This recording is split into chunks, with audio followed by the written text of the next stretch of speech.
toujours, face à l'invité de ce soir, reçoit pour vous le conseiller de la République, comme on peut l'appeler, M. Guy Coucou. Il est coordonnateur coordonnateur national de l'intersyndicale nationale du Congo, mais également président de la Confédération démocratique du travail. Il est également, comme je l'ai dit, conseiller de la République, c'est-à-dire membre du Conseil social et économique du pays. Président Guy Coucou, bienvenue. Merci, José. En tout cas, mes félicitations pour votre retour sur les médias après un moment un peu difficile causé par la santé. Oui, merci. Dieu fait grâce et nous sommes là. Merci beaucoup. En tout cas, bonne restitution. Parce que lorsqu'on vous voit, tout le monde sait déjà que vous êtes le numéro 1 de syndicaliste de ce pays. En tout cas, vous représentez l'ensemble des travailleurs congolais. Première question, aujourd'hui, la situation des travailleurs de manière générale en République démocratique du Congo se porte comment? D'abord, je voudrais préciser qu'ici, je n'interviens pas comme conseiller de la République, c'est-à-dire pas comme membre du Conseil économique et social. J'interviens comme président d'un syndicat et représentant des travailleurs pour la nation. Très bien. Donc, la situation des travailleurs du Congo, comme vous le savez, est un peu équivoque. Jusque-là, nous sommes toujours au point mort. Il n'y a pas des avancées dans le monde du travail. Vous savez que depuis l'accession du président Félix au pouvoir, nous avons beaucoup espéré, nous attendions beaucoup de réformes, beaucoup de progrès dans le monde du travail, mais malheureusement, nous sommes au constat que la situation des travailleurs n'avance pas, ne s'est pas améliorée. On est presque dans le système ancien laissé par le président Kabila, où il y a l'exploitation éhontée des travailleurs. Et vous savez que dans tous les réseaux sociaux, vous voyez des images, les Chinois, qui sont, dernièrement d'ailleurs, je venais d'envoyer une vidéo même à la ministre du Travail, où au Katanga, il y a des eaux qui sont contaminées suite à l'exploitation par une société minière, et la population avoisinante a perdu déjà à peu près 17 personnes qui sont déjà décédées, et ça c'est la population. Mais sans compter les travailleurs qui sont dans les mines. Et comme vous savez, dans les mines, ce sont des entreprises qui sont isolées à 400 km, 200 km des villes. Et là, il n'y a pas d'autres villages, il n'y a pas d'autres villes. Les travailleurs sont seuls, confrontés, ils entrent juste dans l'usine et après ils sortent pour revenir. Et la situation là-bas, l'État n'est pas là-bas. L'inspection générale du travail n'est pas là-bas. Les conditions de travail sont très difficiles et nous sommes rentrés dans presque la situation où nous étions avec M. Léopold II, où il y avait l'exploitation des travailleurs sans que l'État puisse y jeter un regard. Mais le problème, lorsque vous saisissez le ministre du Travail, en tout cas, presque tous les ministres du Travail sont passés, ont laissé presque le même problème. Est-ce que les différents ministres sont-ils impuissants devant ces opérateurs économiques, ces multinationales? Oui, c'est ce que d'ailleurs, parfois on parle de multinationales inutilement, il n'y a même pas de multinationales. Ce sont des individus chinois, des individus qui sont couverts par qui? Vous avez suivi, même ici à côté, pourquoi on ne va pas seulement au Katanga? Vous savez, ici à Maluku, la régie des eaux, son site, là où on exploite des calcaires pour transformer des eaux, je pense que vous avez suivi des vidéos. Il y a un Chinois qui est allé, alors que la régie des eaux possède cette usine depuis des années 60. Il y a un Chinois qui dit que c'est pour lui et qui les protège. Les militaires congolais, les policiers congolais sont dans les sites en train de combattre la régie des eaux qui nous donne de l'eau à nous tous.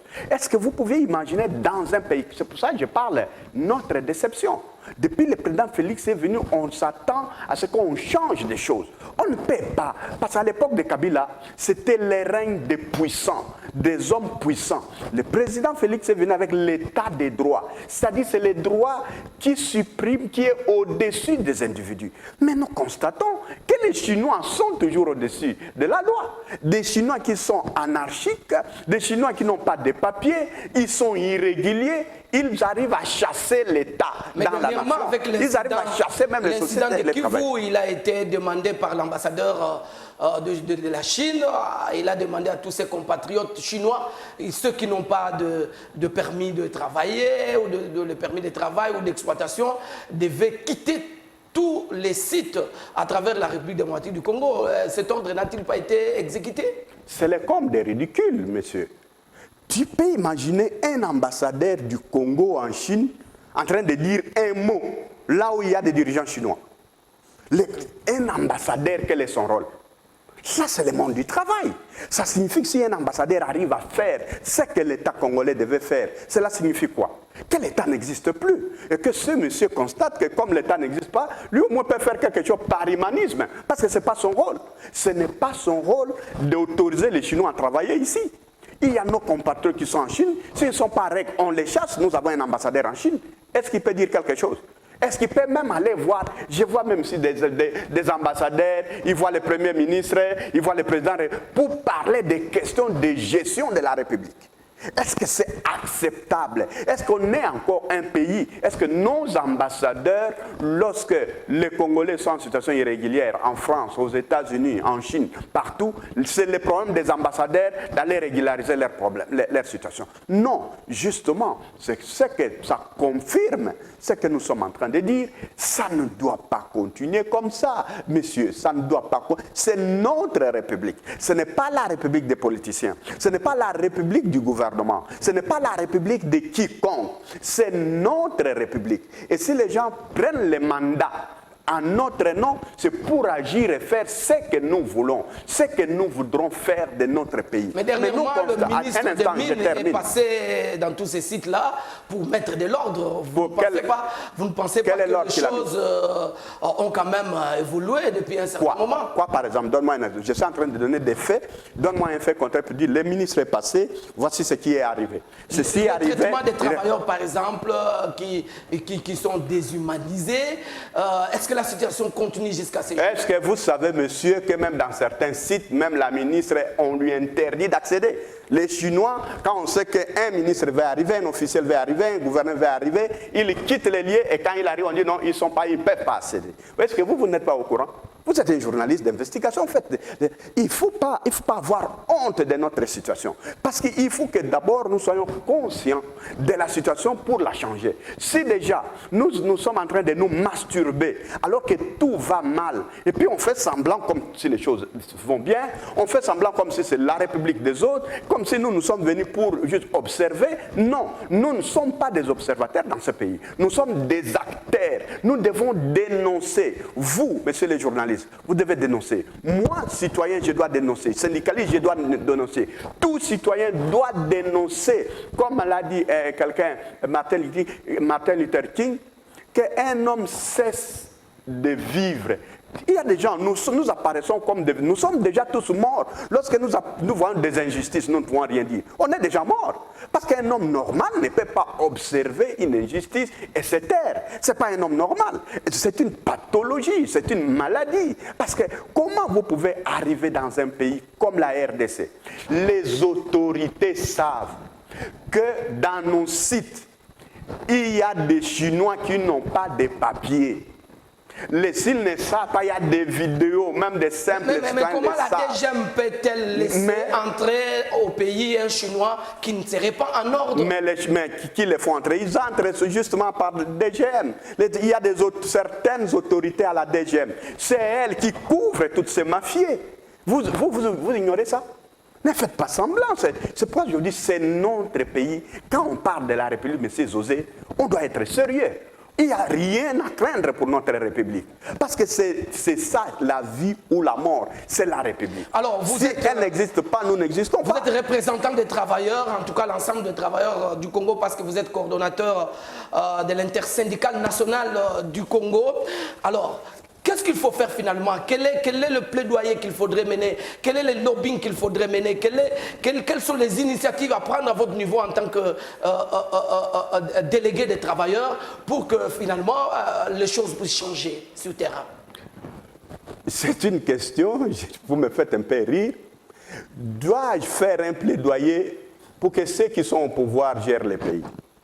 Dois-je, moi, qui ne suis pas au pouvoir, faire un plaidoyer pour rappeler à un ministre du Travail qu'il y a des lois sur le travail? Dois-je rappeler à un ministre de l'Intérieur que notre pays doit être protégé? Dois-je rappeler au ministre de l'Économie qu'il y a des fraudes? On est en train de frauder, on est en train de voler, piller nos richesses et qu'il y a des bandes organisées, y compris les autorités militaires administratives dans ces bandes-là. Dois-je moi faire un lobbying alors que les services existent, la police existe, l'armée existe, dans nos frontières, personne ne peut passer. Il y a les policiers qui sont là, il y a des agents qui sont là, il y a la douane qui est là. Dois-je moi faire un plaidoyer? Non, c'est une question de responsabilité. Mais si maintenant nous avons des autorités qui ne jouent pas leur partition, qui ne jouent pas leur rôle, quel plaidoyer déjà? Si vous avez quand même un cadre d'échange entre travailleurs et gouvernement. Mais un cadre de travail, mais c'est celui que nous plaidons ici. Combien de fois je sais quel est ce cadre-là? Les cadres, c'est lesquels? Vous avez le nom d'un cadre? Nous avions demandé au gouvernement qu'on puisse instituer le cadre du dialogue social. Cela existait dans ces pays. C'est M. Matata Ponyo, de son mémoire, qui a supprimé cela en 2012. Depuis là, il n'a remplacé cela par aucun autre cadre. Et donc, pour parler, je n'ai que la presse comme là, pour en parler. Il n'y a pas un autre cadre où nous pouvons justement régenter tous ces problèmes. Alors, dernièrement, je vais réfléchir sur ces questions. La formation des inspecteurs du travail, comme pour booster cette affaire de travailleurs, aller un peu voir ce qui se passe sur le terrain. Est-ce qu'il y a des insuffisances au niveau de l'inspection du travail? Mais le vrai problème, c'est celui-là. D'abord, vous avez parlé des formations. On les a formés où? Depuis plus de 20 ans. Tenez, monsieur, ça c'est mon monde à moi. Depuis plus de 20 ans, à peu près 25 ou 30 ans, on ne forme plus les inspecteurs du travail. Et tous les inspecteurs formés sont déjà retraités. Tous ceux qui ont été bien formés comme inspecteurs, retraités. Ceux qui sont là, ce sont des anciens, les autres étaient des secrétaires dactylo, les autres étaient des huissiers à l'époque, d'autres, et comme on dit, la nature a horreur du vide. Dans le vide, on a commencé à remplir des cases. Mais les vrais inspecteurs du travail formés, regardez les fichiers ou allez demander au ministre, moi je vous ai toujours proposé les interviews, quand vous voulez, demandez une interview au ministre du Travail. Qu'on vous donne un fichier des inspecteurs, d'abord il y en a combien? Savez-vous que la province du Bas-Congo, Congo central, savez-vous qu'on n'a que 2 inspecteurs? Comment ça, 2 inspecteurs? Donc, c'est presque le Bas-Congo, c'est le Rwanda, le Burundi, c'est à peu près 3 pays réunis. Je dis bien 2. Et ils ont quel âge? Parce qu'il s'agit de vie des gens, je dois me réserver. Mais je vous assure, c'est une catastrophe. Vous arrivez à Mwanda, mais c'est un scandale, José. Il y a la société pétrolière, il y a des exploitations illicites, il y a personne pour pouvoir regarder. L'inspection du travail ne se fait plus. Nous qui parlons là, ça fait maintenant, nous avons ici même des maladies qui surgissent. Il n'y a personne pour identifier ces maladies. Il n'y a personne pour dénoncer ces maladies. Il n'y a personne pour parler. Des maladies professionnelles, c'est-à-dire des maladies qui sont attrapées à la suite d'exercice d'un métier. Quand vous savez, comme à Mwanda, ceux qui entrent dans quand vous allez à Mwanda, il y a des travailleurs qui font par exemple 29 jours. Il est dans l'océan. Il va sortir après 29 jours. Quand il rentre, il était en contact avec les gaz, le pétrole et tout ce que la pollution, tout ce que vous savez là. Mais là-bas, il n'y a pas de médecins du travail. Il n'y a pas des inspecteurs du travail qui vont inspecter. Il y en a 1 ou 2, mais ils ne font pas leur travail. Parce que moi, j'étais là, je suis là de temps en temps. C'est compliqué. Alors, nous avons demandé, j'étais ici dans votre plateau, vous vous souvenez, on a parlé, j'ai demandé les états généraux du monde du travail. On a écrit au ministre du Travail. Et le ministre vous a répondu quoi? Jusqu'à aujourd'hui, même pas une réponse, monsieur. Notre monde du travail, c'est un monde du travail où... Alors, mais finalement, le 1er mai, vous allez vous rencontrer avec le ministre, avec tous les travailleurs. Vous faites le discours et puis après, ça passe. Tous les désidérata présentés lors de ce discours, on suppose que le gouvernant suive, parce que vous le faites ensemble avec eux. Mais si dans le fond, rien n'est fait, alors... Pourquoi alors tous ces scénarios, des cérémonies que vous faites ensemble tous les 1er mai? On ne fait pas de scénarios ni de cérémonies. Mon rôle est de travailler et de parler. Comme je parle là. Qu'on ne m'entende pas, vous n'allez pas me reprocher de parler parce qu'on ne m'a pas entendu. Mon rôle, justement, c'est de parler. C'est lorsque je ne parle pas que je pêche. Mais si je parle, c'est ça que je dois faire. Mais maintenant, lorsque celui qui doit m'écouter ne m'écoute pas, qu'est-ce que tu vas me reprocher? Il ne faut pas me reprocher parce que les autorités ne nous entendent pas. Ce n'est pas notre faute si on ne nous entend pas. Mais nous parlons. Mais vous ne menez pas d'autres démarches, comme quoi? D'autres actions pour contraindre l'autorité à vous entendre? Les grèves, on les fait. Vous savez ici, on est ici. On est ici à côté, au Natra, ex-Onatra. On fait des grèves là-bas. Qu'est-ce qui est donné? Rien. La SONAS, non, mais on a commencé à payer à l'ONATRA avec le ministre Chéribin Okende. On a commencé à payer des arriérés. Finalement, les travailleurs sont contents. Les arriérés de combien de mois? Sur combien de mois? Vous savez d'abord sur combien de mois? Non, mais écoutez, moi je ne suis pas politicien. Je ne suis pas politicien, je ne vais pas faire la propagande politique. Moi, je parle de la vie des gens. Je parle de la vie des gens qui ont souffert, qui ont fait des carrières, des pères de famille, qui sont des responsables, qui souffrent. Je ne viens pas faire de la propagande sur leur sort. Je ne peux pas. Je sais que quand vous allez vous-même à l'ONATRA, est-ce que l'ex-ONATRA, est-ce que ça existe d'abord? On l'a tué. Tous les ports, vous les savez, vous les savez, tous les ports de l'ONATRA sont spoliés. Vous savez qu'on a créé des ports parallèles. Qu'est-ce que l'ONATRA gagne? Mais avec la bénédiction de l'ONATRA, parce que quand on a voulu essayer de... J'ai fait une interview avec le ministre de la Justice, en tout cas avant celui qui est là aujourd'hui, le vice-ministre, celui qui faisait l'intérim de Tunda, lorsque Tunda n'était plus là, eh ben, il a expliqué qu'il était chargé d'aller fermer tous ces ports-là, mais curieusement, il va trouver des conventions, tous ces ports se sont mis d'accord avec l'ONATRA, n'est-ce pas, pour l'exploitation. Donc, il était bloqué. On ne pouvait plus fermer ces ports-là parce que c'était en accord avec l'ONATRA.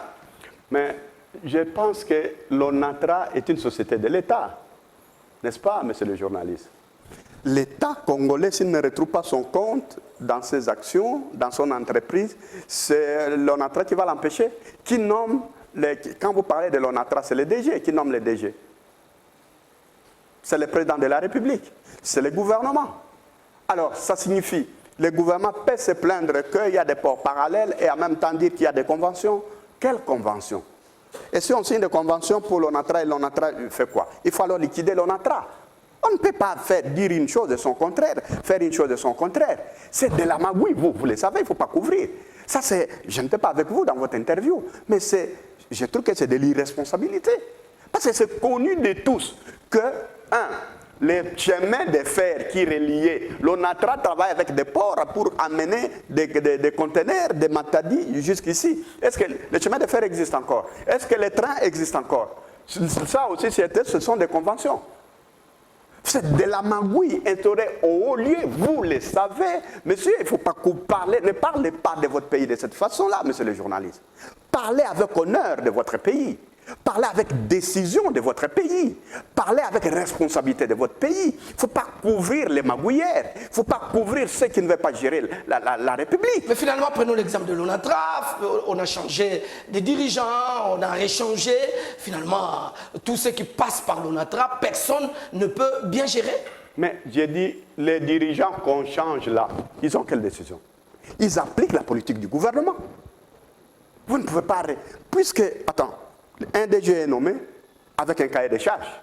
Vrai ou faux? Qui donne les cahiers de charges? C'est le gouvernement. S'il ne remplit pas les cahiers de charges, qu'est-ce qu'on fait?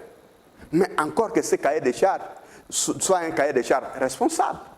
Si au départ, la magouille est instituée par ceux-là qui désignent ces gens-là, vous pensez un DG a quel pouvoir? Il va changer quoi? Il va là-bas pour changer quoi? Parce qu'on l'envoie verrouillé, ligoté. On dit va, mais il est ligoté. Vous voulez qu'il fasse quoi? Mais si l'État veut organiser sa société, il dira on fait ceci. Vous et moi, vous savez, les Libanais, les particuliers ont pris tous les contrats qui faisaient vivre l'ONATRA. Ça ne vient plus par les trains, ça vient par des véhicules des Libanais. Et la route de Matadi ici ne fait pas 3 ans.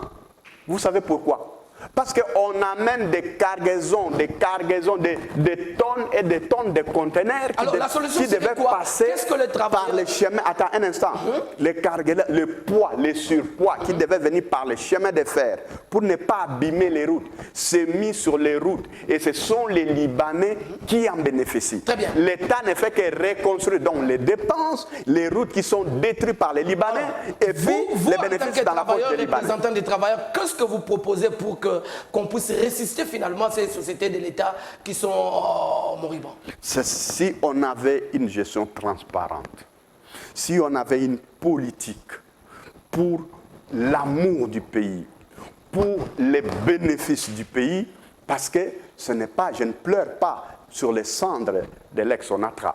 On peut même liquider l'ONATRA, créer une autre société, mais avec quelle vision? C'est ça le vrai problème. Parce que nous pouvons discuter avec vous ici comme vous voulez. Ce n'est pas vous et moi qui discutons. Parce que quand on crée une société, on lui donne un objectif. On dit, on veut atteindre ceci, on veut avoir ceci. C'est cela. Mais si les prémices sont mauvaises, vous voulez qu'on arrive à quelle conclusion? Alors, en tout cas, que de mauvaises nouvelles hein, dans le milieu du travail. Mais quand même, il y a de bonnes nouvelles qui nous viennent de régie financière.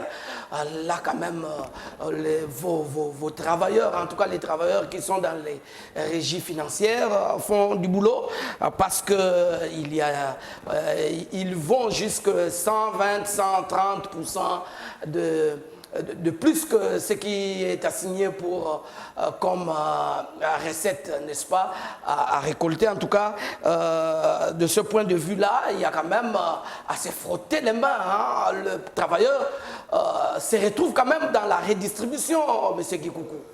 Oui, bon, là aussi, nous félicitons les régies financières, notamment la DGI et son DG, vraiment qui a fait la différence de tous les DG qui sont passés par là. Vous vous souvenez, on avait organisé l'année passée des émissions avec vous ici. Je vous disais que le budget de 5 milliards qu'on nous présentait ici était même le tiers du budget normal.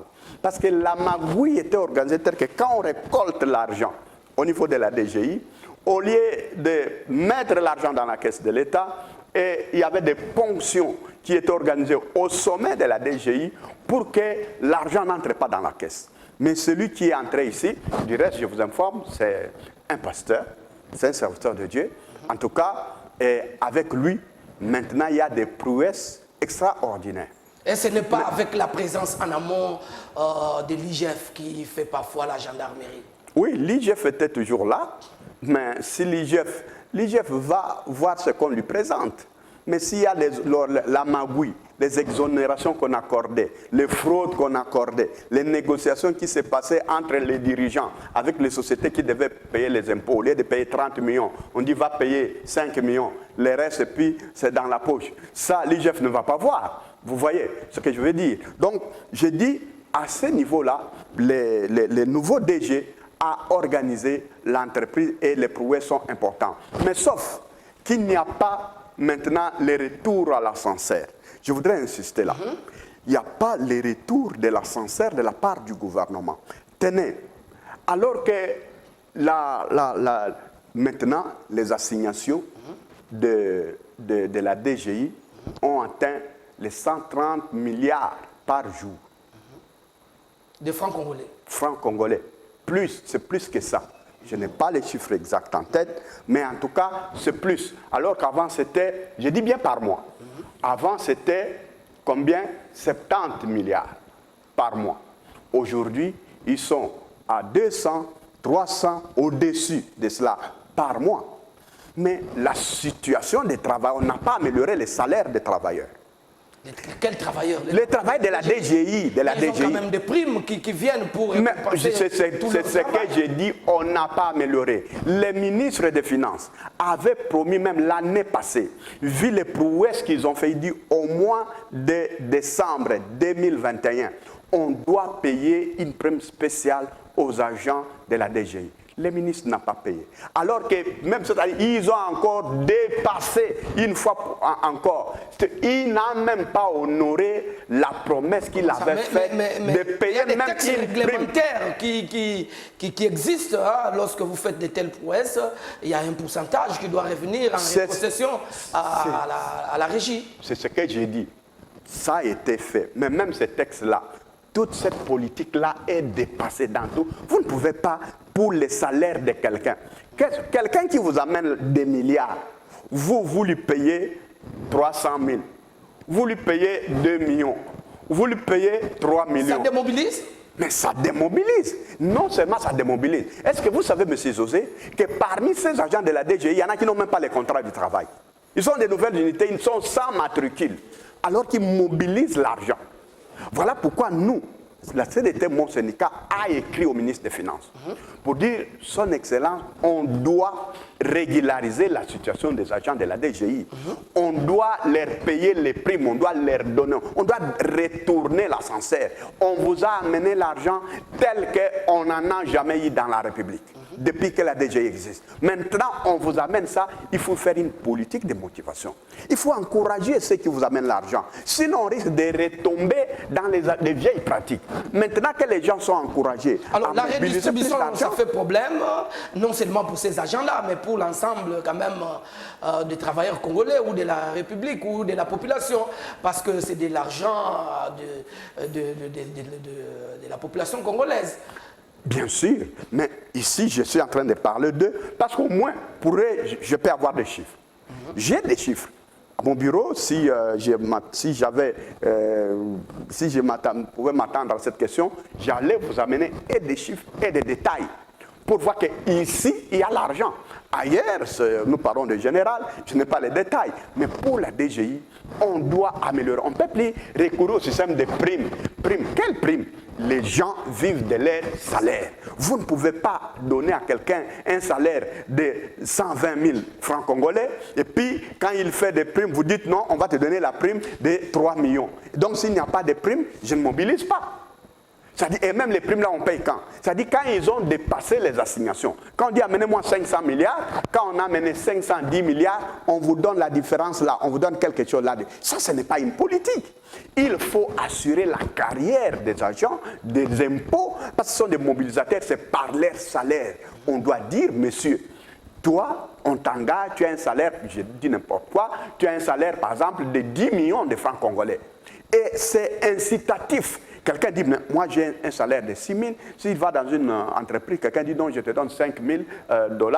Il dit, mais c'est mon salaire. Comme aujourd'hui, les agents des GF sont gâtés. Hein? Oui, c'est aujourd'hui comme entendre leur inspecteur général, en tout cas, des gros salaires, hein, juste pour les mettre en abri. À l'abri, mais justement, mais c'est ça que les pays responsables, les politiques responsables, c'est même de cette façon. Là, pour la DGI, c'est la même chose, parce que c'est la DGI qui est la caisse du gouvernement. Très bien. Nous arrivons vraiment à la fin de cette émission. Vous êtes le numéro 1 de représentants de travailleurs du monde du travail. En tout cas, vous avez 1 minute, regardez votre caméra pour libérer votre message auprès de tous les travailleurs du Congo qui sont en train de vous suivre à ce moment. Ce que je veux dire aux travailleurs, c'est que nous devons nous mobiliser. Un droit, ça se revendique. Nous avons des autorités qui ne nous entendent pas souvent. Il faut que nous puissions nous organiser pour organiser la pression. Et je demande aussi et surtout aux autorités, au gouvernement, on doit créer un cadre de dialogue social. Ce cadre-là manque. Ce cadre-là sert à quoi? 1, à prévenir les conflits. 2, à traiter les conflits au cas où il y a des conflits.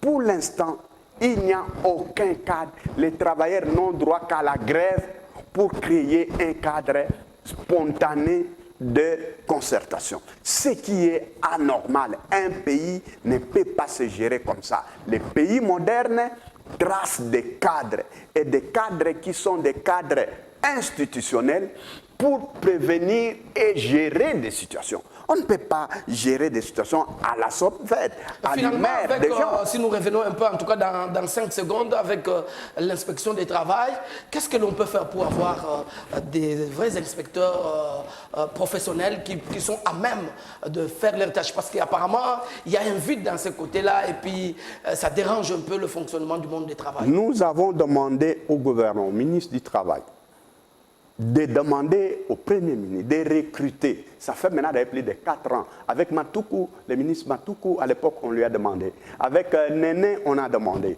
Avec l'actuel ministre Claudine, on l'a demandé. Mais ça ne vient toujours. On doit recruter. Il n'y a pas de monde de travail sans inspecteur formé. Il n'y en a pas. Monsieur Guikoukou, merci d'avoir répondu à notre invitation. C'est moi qui vous remercie de m'avoir invité. Nous rappelons que M. Guikoukou, il est coordonnateur de l'intersyndicale nationale du Congo, mais également président de la Confédération démocratique du travail, en même temps conseiller de la République. Merci en tout cas à vous tous qui étaient branchés sur les reflets de Kinshasa. Ça n'est fini pour aujourd'hui. Merci mesdames, merci messieurs. À tantôt.